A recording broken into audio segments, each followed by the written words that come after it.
is that the doc dies and he's getting, threatened with his life. So I'm like, I remember if you told me that without context, I'd be like, oh, the doc dies. Okay.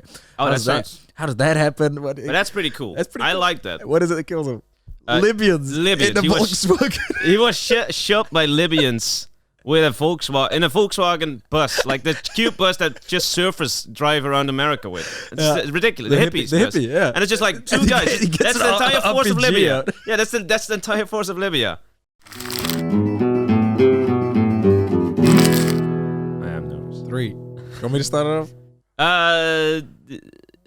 If you have something, I don't know. Sure, I can just wing it. All right, let's do it. 3. Oh, he's so charismatic.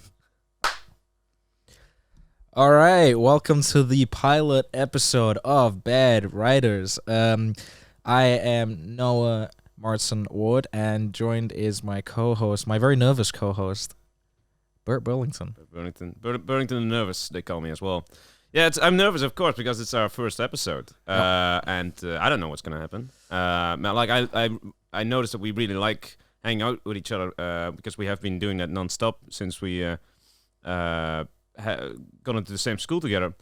But maybe one podcast can ruin that entire relationship. We don't know. You just realize that when there's a camera there, the dynamic just fails. Yeah, it just becomes awkward. Or uncomfortable. And I'm like, I really don't like this guy much, actually. Or we learn that we have different views about the Palestinian and Israel crisis. I'm gonna yes man you. Oh, yeah, really? Yeah. Nothing pisses me off more than that. So you see, that's what I was scared of. You know, that was a good. Yeah, me too. Nothing pisses me off more than that either. Absolutely, yeah. All right. So that's what this podcast is, actually. It's mostly just me or him saying something that we think is smart, and another one shooting the other person down. That's this podcast. And then if we say something that's stupid, we'll probably agree then. Yeah, because you'll think it's smart as well. It's like, yeah, that's great. That's a genius idea. Bad Writers, what a great name. Yeah, Bad Writers. What do you guys think of the name Bad Writers? Of course, I'm curious what people think of when they see the name Bad Writers. That's true.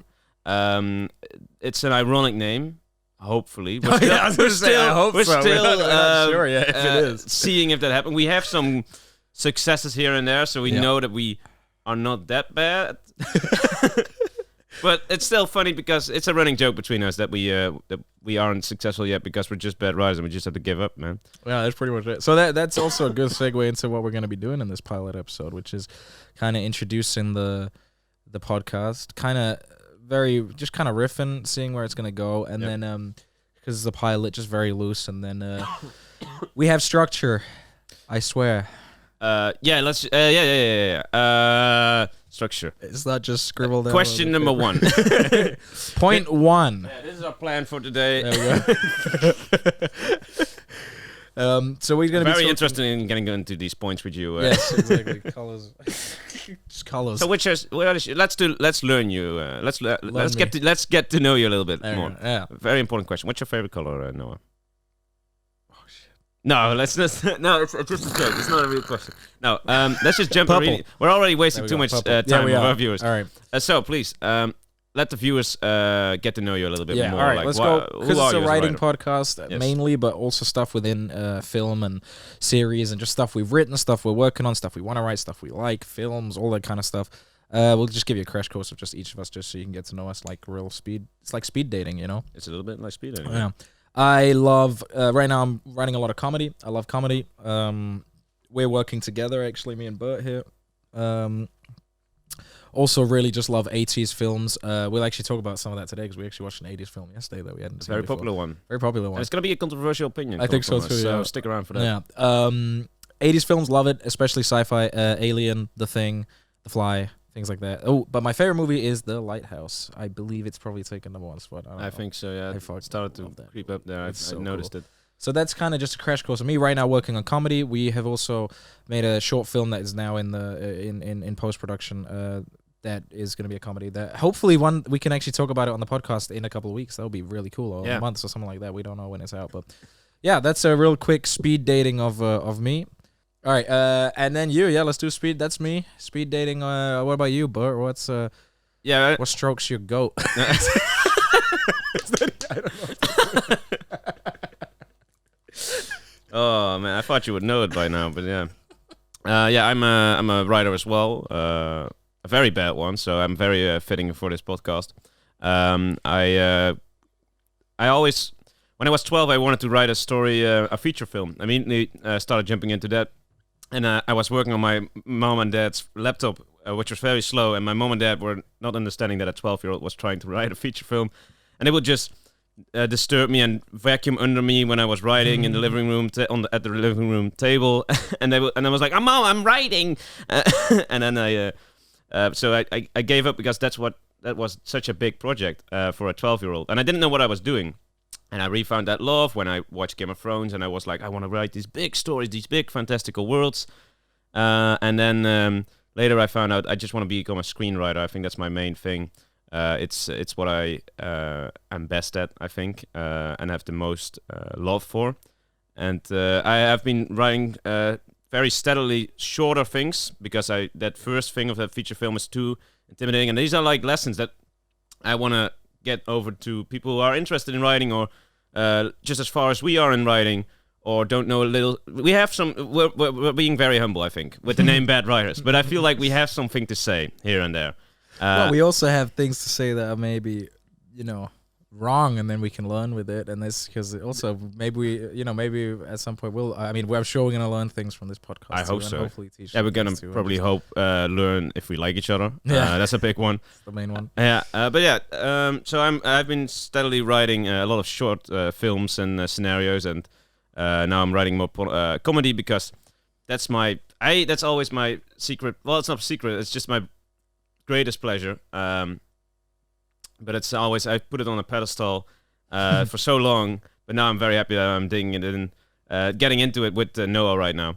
But I also want to write more series, and I want to write a big feature film, so I have that in the back pocket. So that's what my goals are for the next. And I want to these are things I have to learn, and I'm curious if people can find themselves in me or in Noa or in us both as writers. That they can learn with us and see where we are at, and then they can learn like, oh, I have the same worry, and then because they're like writer's block. If you're struggling with writer's block, I have good news for you. There are very, very good ways of getting rid of it, or like nullifying it. And also, it's going to be interesting because we can expand and work on projects and then talk about it on this podcast. If we do this multiple times a week, or if we do it just once a week, I'm not sure exactly what the trajectory is. We'll see if people like it. We'll see how we like it. But then it'll be interesting for people to follow us on a journey where we're going to be working on different projects and then releasing those projects, and then people can see old podcasts where we're just riffing or talking about them in the very, just the essence nubile of the origin, stage, the catalyst of this ridiculous sketch, and then we can bring it up. Yeah, exactly. And that's fascinating. Yeah, we have some already that have been birthed out of pretty much nothing. Yeah, it's pretty funny. So absolutely nothing. What's your favorite movie? Top it off. Cherry on top. Oh, The Green Mile, definitely. The Green Mile. A great comedy. Okay. That's my favorite. It's just so funny. It's just so funny when that giant black person gets electrocuted, who is also Jesus at the same time. That's just a good knee slapper, if you know what I'm saying. Crying from laughter. No, I love it. I will talk about it more often. Don't worry. But if you haven't seen it yet, don't save it like as if it's a good wine. Don't do it like I did with like Godfather. The Godfather. Right, exactly. Shawshank Redemption. Just watch it, please. We just have to watch things, and that's the same. And that brings me to this next thing, because we have watched a film that everybody knows, but we haven't watched it because we were saving it, and that's Back to the Future. Back to the Future. I was always like, that's gonna be a fun film. It's gonna be exciting. I wanted to see those cool sneakers, but they weren't in there. We only watched one, so it's the second one where he goes actually to the future. Yeah, I think he goes to like some ice thing, and there's like some ice monster. But yeah, we watched that yesterday for the first time, which I think I've seen snippets of it, and I'm saying that I love 80s movies, and I haven't seen like the most iconic one. And everybody was saying how, this thing is legendary, this movie. Yep. I mean, it's inspired Rick and Morty. That's not why it's legendary. It's a very good cherry on top right there. Rick and Morty is the smartest writing in the universe. Listen, we don't get it, Rick and Morty. And you guys, if you're watching Bad Writers, you wouldn't understand it either. So because it's high IQ, but no, we're bad writers. We're not stupid writers. We're just bad at writing. That's true. Okay, so we could write we could write like a shitty version of Rick and Morty where it's called like Ricardo and Mortez or something. Yeah, like if I speak or Spanish. We could write a lot of the things that happen in Back to the Future 1. Because there was a lot of shit in that movie that I was really like, whoa. It was weird, yeah. This is a very strange. I love how it opens up. Because I've never seen the film. So I've always thought it was going to be like, crazy scientist guy. Mm-hmm. I knew that he wanted to like his mom wanted to fuck him, but I didn't know. I didn't know it was that big. Bad. No. It's really bad. And you watch it, it's just like, oh, this is uncomfortable as hell. But also no. Like she really wanted to fuck him. Like it was not. She was like desperate, very desperate. I know. But like the inciting kind of thing that sends Michael J. Fox, Marty into the past into 1955. Is that the doc dies and he's getting, threatened with his life. So I'm like, I remember if you told me that without context, I'd be like, oh, the doc dies. Okay. Oh, that's nice. How does that happen? But that's pretty cool. I like that. What is it that kills him? Libyans. In the Volkswagen. He was shot by Libyans with a Volkswagen bus, like the cute bus that just surfers drive around America with. It's ridiculous. The hippies. The hippie, yeah. And it's just like two guys. That's the entire force of Libya. Yeah, that's the entire force of Libya. Like two guys just wearing headbands or something. It's like in 1985 the movie's from, something like that. I mean, correct me if I'm wrong. It's in the 80s, right? Let me check it out. Yeah, we need a Jamie to pull that shit up. Yeah, Jamie, pull it up. So like, don't look at me. Is Libya? I'm gonna be honest. I might just be, and I fucking did history, right? But I might be an idiot here. But Libya in the 80s, was that like on Americans' minds? 1985. You I got it. Damn, look at that. Was it on Americans' minds, Libya back then? They're always scared of everything. Yeah, I know, but like this, post 9/11. But like, I don't know what Libyan was doing. I don't know. I have never heard. The Libyan brings on RPG, and he's just like, and then I don't know, man. That was goofy. When you hear Michael J. Fox go, Libyans. Yeah, it was. I thought it felt like a parody of the movie I haven't seen yet. I know. This was so strange. Because I would have thought that'd be memed as well.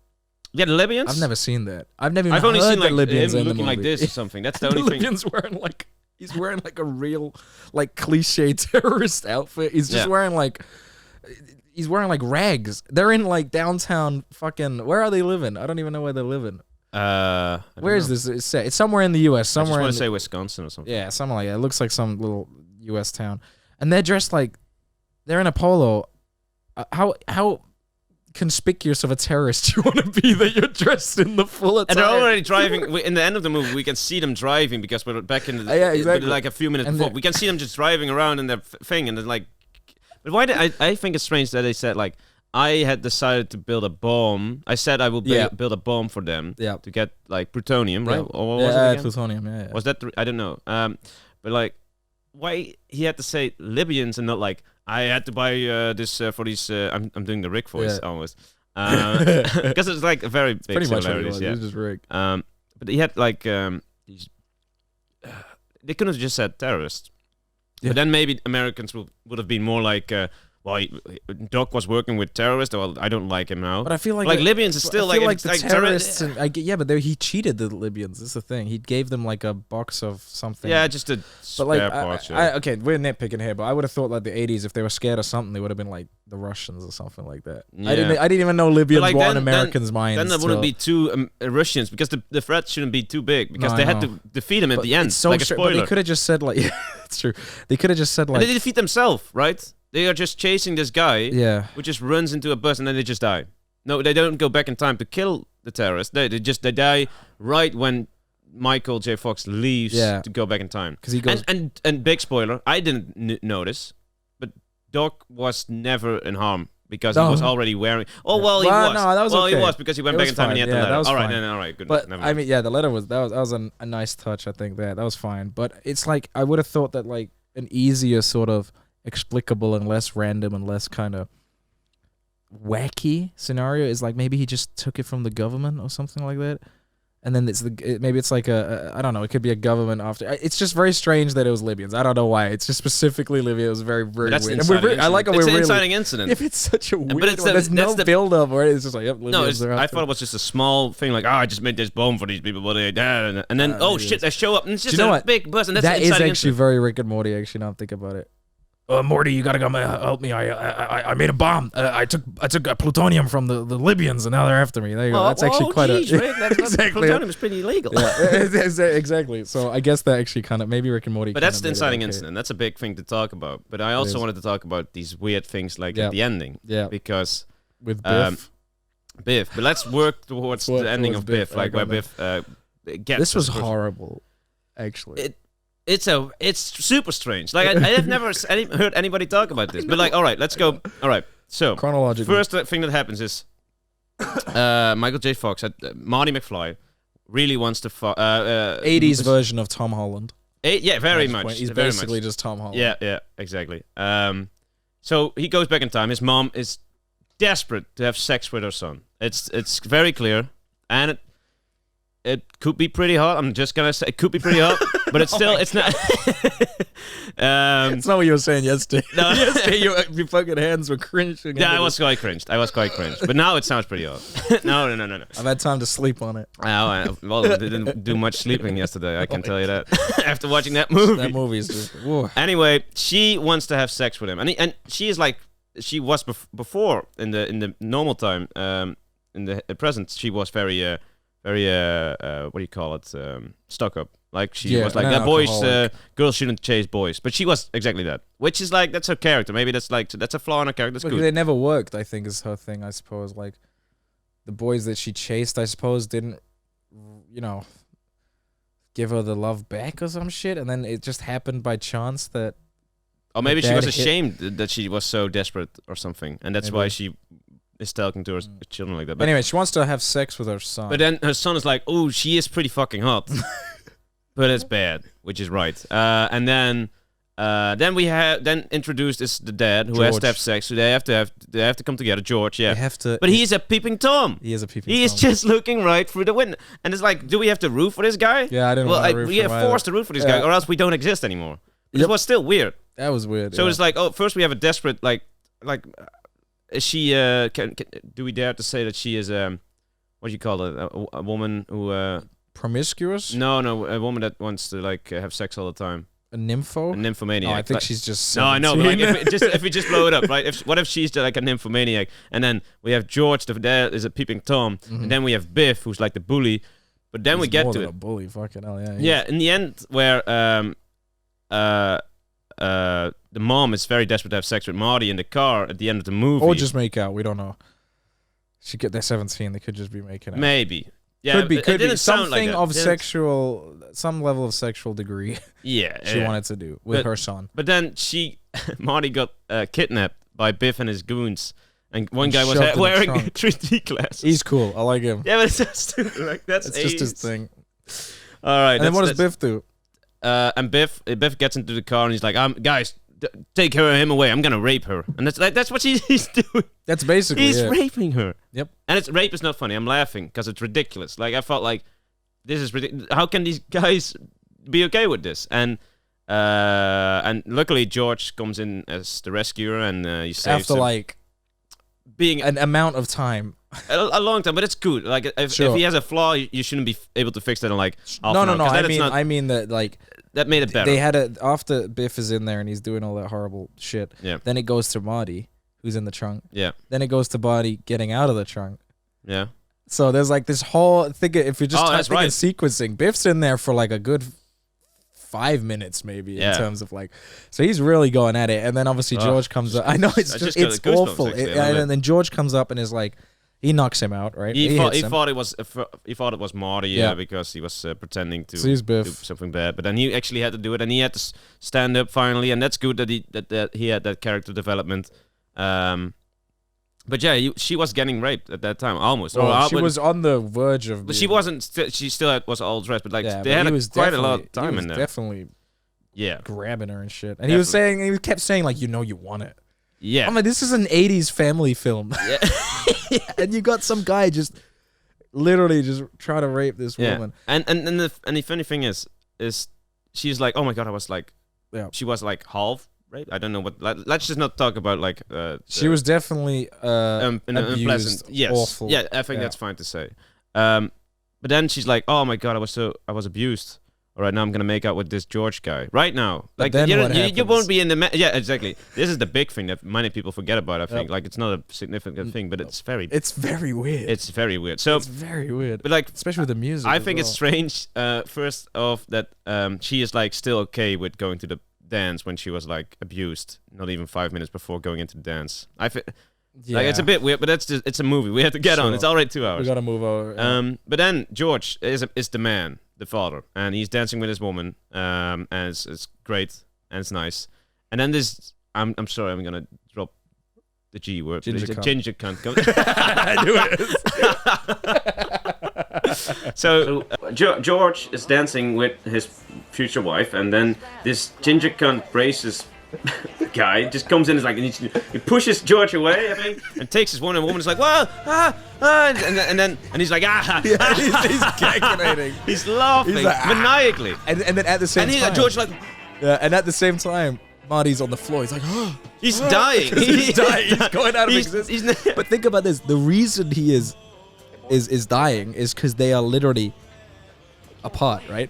Yeah. So if George had stepped in, this ginger cunt would have stopped Marty. He is the biggest villain in the thing. That ginger cunt. That's the biggest villain in the entire Back to the Future. I think I haven't seen Back to the Future 2, but I think that ginger cunt is gonna be the villain. Because he's just No, go back. I will show a picture in the bottom. You can see it right there. You see it. Drop it in somewhere. Just drop in a gif of him just really enjoying. And then a woman a young woman who has just been abused is like looking like this. It's awful. And the guy's like, it's fucked up. Then George comes clutch again. What did he do again? He just pushes him. Oh, he pushes him. He just pushes him. They start dancing. And then Marty's like, yeah, check this fucking riff out. And then just... Yeah, and that was stupid as well. I like it. Yeah, it's cool, but the entire point of the movie was, oh shit, my mom is in love with me. I have to make her fall in love with my dad. Yep. Let me do the coolest then he finally shit fixes ever. It, and then I'm gonna be fucking... I'm gonna... That's just what he's doing. And then she's gonna be falling back in love with you because she was already in love with her. So I was like, it's so weird. But he got away with it because people didn't like it. That's you know what? He saved it, Steven Spielberg. He saved it because the people weren't into it. They weren't into it, yeah. And then obviously he does the joke with, you guys aren't ready for that, but your kids are gonna love it. Yeah. So I think that's fine. I see that too. I was like, I don't know why he's trying to do. But then the real creme de la creme. Oh is yeah, end. shit, man. We're just building it up. Yeah, here comes the real bit. We've got the ginger villain. We got all that, but then the real clutch is obviously then he goes back to the future. Spoiler. And everything's better. His dad's a giga chad. His mom's happy and not drinking. His sister's doing great and has loads of boyfriends. I forgot about that. She didn't have boyfriends. She didn't have any boy. Yeah, and the brother's not a loser. And then who do they keep around? Like some sort of fucking what's his name? Scabbers in Harry Potter, like some pet thing. They keep a house elf almost. Like a house elf, like Dobby. They keep Biff. Yeah. So think about this. Biff. George keeps Biff, the man who tried to rape his wife. Yes. And like we said, on the night that they kissed, when they fell in love. It's a couple minutes after. Is it a couple minutes? No, they kiss on the dance. They kiss on the dance, right? On the dance floor. But so it's still an hour. Not even that. 10 minutes maybe. 10 minutes after she's almost raped, they have their first kiss. So then her thought process, or the dad's thought process, is that's a nice memorabilia to have. We should keep him around the house. It was ridiculous. Like when she looks around the kids. Yeah, your mom's attempted rapist. And he raped all right. But then, so I'm just sad about this for this woman who is like, she was an alcoholic, right? So we know she's sensitive to being an alcoholic. But every time she looks in the eyes of the man she is in love with, she remembers, oh, he saved me from being fully raped, from Biff. So that's scary. That's another great. But then she walks outside, and who's cleaning her car? It's Biff. Yeah, there you go. The guy who tried to rape her. So looking in the eyes, and in one way you could see it as seeing it's her savior, and that's a beautiful thing, and that's what she remembers. But keeping Biff around the house like some sort of house elf is really weird. And it's never explained either. The relationship, the dynamic between Marty and his parents, they don't touch upon that, do they? They don't say why they still have Biff. No, why this is a core memory of theirs. If they remember everything from that night, how do they not recognize Marty? They didn't say that, no. No, they never touched upon it. We expected it to happen. Of course, that makes sense. Because you think about it, this is a guy who basically, in George's life, and the woman... I was sitting there, if your wife, and there's one guy who helped you get that. Yep. If you help me at this age, or let's say 5 years younger. Sure. And you are 40, and you're still with the woman you love from when you were 17. You know this guy. He helped you out big time. Bro, I still remember this in high school. I didn't even speak to him. And he looks almost exactly like you, because it's your son. Yeah, exactly, yeah. Bro, I remember just people who just are very awkward or strange to me in the hallway in high school, let alone the guy who helped me get my wife. Yeah, but I'll remember the name for someone. That I get, but they are 40 and 50, so maybe I'm not 40 or 50, so but still, bro. I think that will happen, right? I think it happens in the second. We clearly movie. have to watch Back to the Future 2. That's gonna be next week episode. Let's see if Steven Spielberg fixes his problems from the first. You know one what we knows have about with- Steven Spielberg as well? Mhm. That I think is not like, he really likes to just stick a light in the background and make it really fucking bright, and then just put smoke, and then open the door, and then the foreground, like E.T. for example. You know, Are you this talking shit. about the scene where they get The way he car? crashes in the barn and then he comes out the barn, Marty, and yeah. there's just like a big light behind him. Spielberg just loves that shit. I Yeah. He just loves having like smoke effects. I guess it's just an 80s thing, but it's like, but he kind of does it in his new films, post 2000 Spielberg as well. He does this like insane brightness. He loves just having things be really bright. Like, have you watched AI? I don't think so. Yeah, I don't, but that's a Spielberg film there. That is also just very, very, very strange. It's just an observation that I think, because Back to the Future 2 is not But he Spielberg. didn't do that in Jurassic Park, did he? I don't think I can. I don't think remember he it did in from- Jurassic Park. no. Maybe 90s Spielberg. Maybe it's just 80s Spielberg. does that. Maybe if you have an example, you can. Like what is it? What example? Like the barn scene. The Bond scene. We can put it up right and then, now. yeah, Describe how you mean like the barn scene. Like well, the Bond scene, Marty, he comes out the barn, and for some reason behind him, he drives out of it. he drives into a barn. Yeah. Oh, he drives Yeah, into I it. remember the Yeah, guy wanted to Shoot him. pine trees. He wanted to something. Oh, like that's that, it. right? Yeah. He drives into the barn. They come in. They, think it's aliens or whatever. Mm-hmm. He gets out the barn. He opens the door. There's smoke all over the floor, Mm-hmm. and there's just this bright white light behind him. Is And I'm there? like, I don't remember where that. the fuck is this coming from? Is this coming from the DeLorean or what? And then he gets the shotgun shot, and then he runs away or some that's shit like interesting. that. I want to see that. Yeah. Yeah, I don't really remember exactly what it is. But actually, one more thing that I want to transition into. Right. Speaking of Michaels, Mm-hmm. that was our segment on Back to the Future. But I want to give a shout out right now to another Michael. And that Michael is not Michael J. Fox. It's Michael B. Jordan. Michael B. Jordan. Because, damn, that man can narrate and voiceover. Pretty we well. watched, what was it called again? We watched America the Beautiful. America the Beautiful. on Heartlands on Disney Plus. Disney Heartlands Plus. is the episode, but America the Beautiful. Holland, yeah. And, damn, he's up there, man. Yeah, and he's really good. It was funny because I was listening to it and I was like, this sounds like a black man. And that's not racist, all right? I was just noticing it. And then I was like, you know what? I don't know if it's a black man, but I think there should be more black men and black women narrating this kind of thing. Because it's always like David Attenborough and stuff. And Stephen Fry. Hey, David Attenborough. But he's great, but it's always old white men. Benedict Cumberbatch. Oh yeah, but I don't like him. Penguins. I don't like him. So I was like, yeah, you know what? I actually want this to be a black person. And it was Michael B. Jordan. And he was doing a phenomenal job at it. So I was very happy with him there. I think I didn't even think about it being, oh, this is a black man. I just noticed it was Michael B. Jordan. And I was like, he's great. Yeah, he was wonderful. He was a great narration. So Yeah. shout out. If you're clearly Michael B. Jordan's watching this. I haven't watched Creed. I'm sure you were good in it. Black Panther, you were great. Killmonger was cool. But this, America the Beautiful. America the Beautiful, this might just be your magnum opus. I think it is. All right, guys, thank you for joining us for another episode of Bad Writers. If you guys like this content, we're going to be doing a lot more of it, so please like, comment, subscribe, all that stuff. Hit that Zuck button. Wait, in Facebook, like Zuckerberg? Yeah, exactly. Oh. My socials are, you guys can follow me, it's going to be somewhere when he edits it. NJ Mouritzen-Ward is my Instagram and my Facebook, and Twitter will be somewhere when I do Twitter. And then please follow as well Burt on Burt's socials. At burtburlington.com is my website, and at Burt Burlington is also my Twitter and Instagram and whatever. So yeah, please follow me there. I would appreciate it a lot. I will be posting there more often. You will get updates about new episodes coming out or new things we're doing. Like we are working on a short film right now, a comedy short film, and we are excited to show that to you guys when it's done. And it will be on my website when I manage to find out how to unhack it. So yeah. All right, guys. Anyways, catch you guys in the next episode. Look forward to it. And yeah, have a great week. All right, see you.